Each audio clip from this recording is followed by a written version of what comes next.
আসসালামু আলাইকুম। Hello everyone, welcome back to my another new recipe noodles pakora. আজ আপনাদের জন্য নিয়ে এসেছি খুবই মজাদার স্বাদের একটি রেসিপি, যেটা 2 থেকে 3টি উপকরণ দিয়েই খুব সহজেই বানিয়ে নেওয়া যায়। বাচ্চার টিফিন থেকে শুরু করে বাসায় হুটহাট গেস্ট চলে আসলে খুব সহজেই এটা বানিয়ে দিতে পারবেন। তো চলুন রেসিপিটি কিভাবে তৈরি করা যায় দেখে নিই।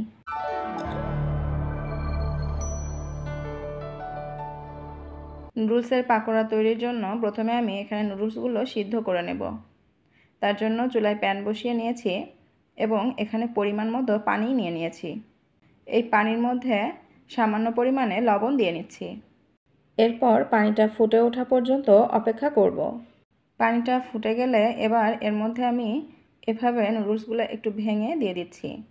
এখানে আপনারা যে কোনো ধরনের নুডলসই ব্যবহার করতে পারেন।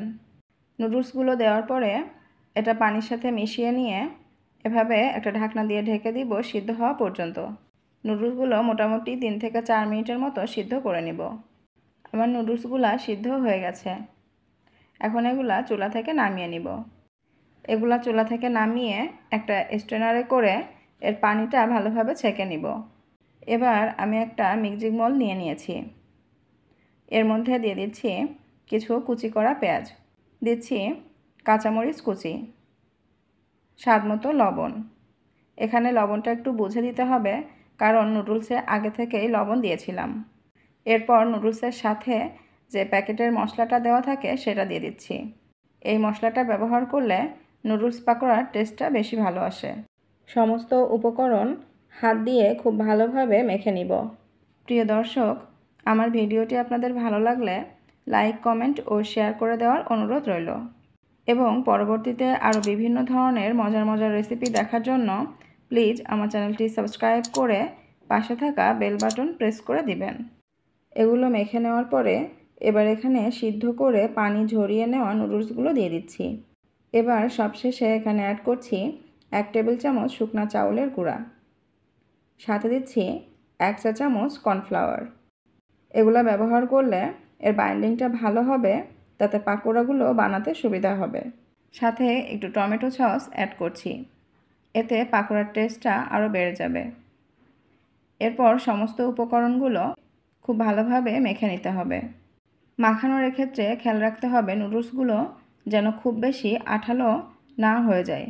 খুব বেশি জোরে জোরে মাখলে এগুলা কিন্তু গলে আটা আটা ভাব চলে আসবে, তখন পাকোড়াটা খেতে বেশি ভালো লাগবে না। দেখুন, আমি নুডলসগুলো খুব সুন্দরভাবে মাখিয়ে নিয়েছি। এবার এগুলা দিয়ে পাকোড়া তৈরি করে ভেজে নিব। পাকোড়াগুলো ভাজার জন্য এ পর্যায়ে আমি চুলায় একটা প্যান বসিয়ে তার মধ্যে পরিমাণ মতো তেল নিয়ে নিয়েছি। পাকোড়াগুলো অবশ্যই মাঝারি আঁচে ভাজার চেষ্টা করবেন। তেলটা গরম হয়ে এসেছে। এখন আমি একে একে এভাবে নুডলস থেকে পাকোড়া শেপ করে এগুলা তেলের মধ্যে ছেড়ে দিচ্ছি। নুডলস পাকোড়া কিন্তু বানাতে খুব বেশি সময়ের প্রয়োজন হয় না। খুব কম সময়ের মধ্যেই এই রেসিপিটি তৈরি করে নেওয়া যায়। এগুলা তেলের মধ্যে দেওয়ার পর 2 থেকে 3 মিনিটের মতো এগুলা ভেজে নিতে হবে। নিচের পাশ গোল্ডেন ব্রাউন কালার হয়ে আসলে একে একে এগুলা সাবধানে উল্টিয়ে দিব। সতর্কতার সাথে এই কাজটা করতে হবে, কারণ উপরের দিকে পাকোড়াগুলো এখনও নরম আছে। পাকোড়াগুলো উল্টিয়ে নিয়েছি। এবার আরও 2 থেকে 3 মিনিটের মতো এগুলা ভেজে নিব। নুডলসের একঘেয়েমি রেসিপি যখন ভালো না লাগে, তখন কিন্তু অনায়াসেই এই রেসিপিটি বানিয়ে নিতে পারেন, যেটা খেতে খুবই মুচমুচে ও মুখরোচক। পাকোড়াগুলো ভেজে নেওয়া শেষ। এখন এগুলা আলাদা একটা পাত্রে তেল ঝরিয়ে নামিয়ে নিচ্ছি।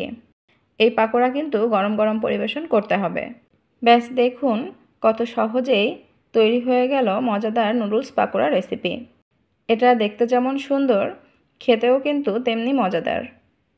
এটা গরম গরম সসের সাথে খেতে কিন্তু অসাধারণ লাগে। আশা করছি আজকের রেসিপিটি আপনাদের ভালো লেগেছে।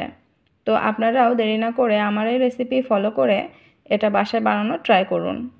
দেখা হবে অন্য কোনো রেসিপি নিয়ে অন্য কোনো দিন। সে পর্যন্ত সকলে ভালো থাকবেন, সুস্থ থাকবেন, স্বাস্থ্যকর খাবার খাবেন। আল্লাহ হাফেজ।